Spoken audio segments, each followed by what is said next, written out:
आप सबको बता दें कि मेरे आने से पहले जब शिफ्ट अलॉट होती थी, तो मुझे बताया गया था कि वो शिफ्ट अलॉट होती थी आपके अल्फ़ाबेटिकल ऑर्डर के हिसाब से। यदि आपका नाम ए से है, जैसे मेरा नाम आलोक है, तो मुझे फर्स्ट शिफ्ट मिलेगी। आपका नाम मान लो डी से है, धर्मेंद्र, तो आपको शायद सेकंड शिफ्ट मिलेगी। किसी का नाम ज़ेड से है, ज़मीर या ज़ाहिद, उसको लास्ट शिफ्ट मिलेगी। तो उस समय मैंने आते ही चेंज कर दिया था। और अब जो शिफ्ट अलोकेशन होता है, उसका संबंध कुछ भी नहीं है कि आपका एप्लीकेशन नंबर क्या है, आपने एप्लीकेशन कब की है और आपका नाम किससे शुरू होता है। वो कंप्यूटर जनरेटेड होता है। हम कंप्यूटर को बता देते हैं कि भाई ये 4 शिफ्ट में होंगी, ये इतने सारे बच्चे हैं टीएसपी के, इतने सारे बच्चे नॉन टीएसपी के, इसमें से इतने बच्चे पीएच कैटेगरी के, इतने बच्चे विमेन हैं, इतने बच्चे ऐसे हैं। और फिर उनका जो एलोकेशन होता है वो एट रैंडम होता है। उसका कोई संबंध नहीं है कि आपने लास्ट में फॉर्म भरा तो आपको लास्ट शिफ्ट मिलेगी या पहली शिफ्ट मिलेगी, पहली बात। दूसरी बात, किस शिफ्ट में कौन सा पेपर आएगा, ये उस दिन पता पड़ता है जिस दिन पेपर होता है। हमारे पास पेपर, हम ज़्यादा पेपर बनाते हैं, मान लो परीक्षाएं ओनली 3 शिफ्ट के अंदर, हम पेपर बनाएंगे 6, 5, 6, 7 जितने बनाने हैं। और उस समय हम लॉटरी से पेपर निकालते हैं कि उस दिन कौन सा पेपर चलेगा, पहली पारी में कौन सा चलेगा, दूसरी में कौन सा चलेगा। तो पेपर टफ हो सकता है, ईजी हो सकता है। हमारा प्रयास होता है कि हम एक सा पेपर बनवाएं, लेकिन फिर भी एक मानवीय यूज़ होता है इसके अंदर।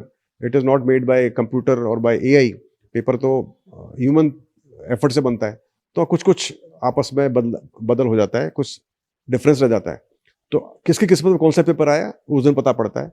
तो इसलिए आप सोचे भी नहीं कि मैं लास्ट में पेपर बनूंगा तो मेरा पेपर आसान आएगा, मेरे मार्क्स ज़्यादा बढ़ेंगे।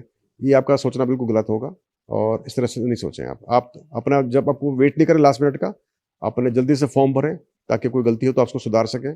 लास्ट मिनट में मान लो वेबसाइट आपकी जैम हो गई, दिक्कत हो गई, तो आपको परेशानी हो सकती है। तो सभी आपके माध्यम से मेरा अनुरोध है सभी को कि शीघ्रता से अपना फॉर्म भरें और पढ़ाई की तैयारी करें।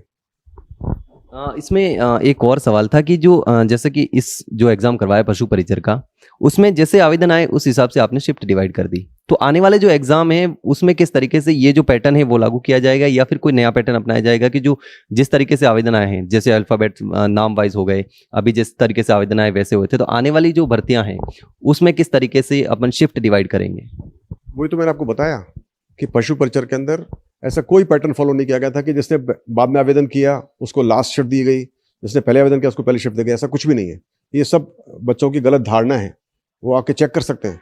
सारा जो जनरेशन किया गया है वो एट रैंडम किया, कंप्यूटर ने किया है। इसका कोई संबंध नहीं है कि जिनके एप्लीकेशन नंबर के ज़्यादा लेट था, बाद में किया था, उनको बाद में लास्ट शिफ्ट दी गई है।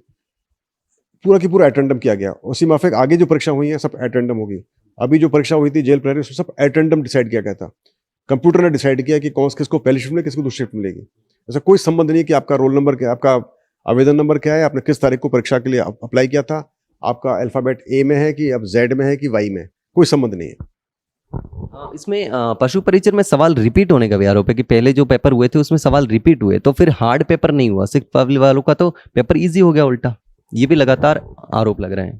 देखिए, क्वेश्चन रिपीट हो सकते हैं, पहली बात तो इसमें कोई नई बात नहीं है। कई बार क्वेश्चन रिपीट हो जाते हैं, पहली बात। इसी वजह से जब रिपीट होते हैं, मान लो को लगता है कि वो रिपीट होने की वजह से क्वेश्चन पता पड़ गया लोगों को, उन्होंने तैयारी कर ली तो वो पेपर आसान हो गया, तो उसी वजह से नॉर्मलाइजेशन होता है ना।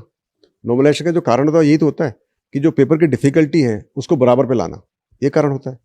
तो चांस की बात है कि किसी क्वेश्चन को पहले आ गया, किसी को बाद में आ गया, उसको रिपीट लग रहा है।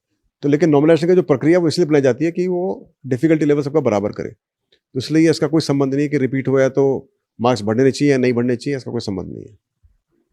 तो ये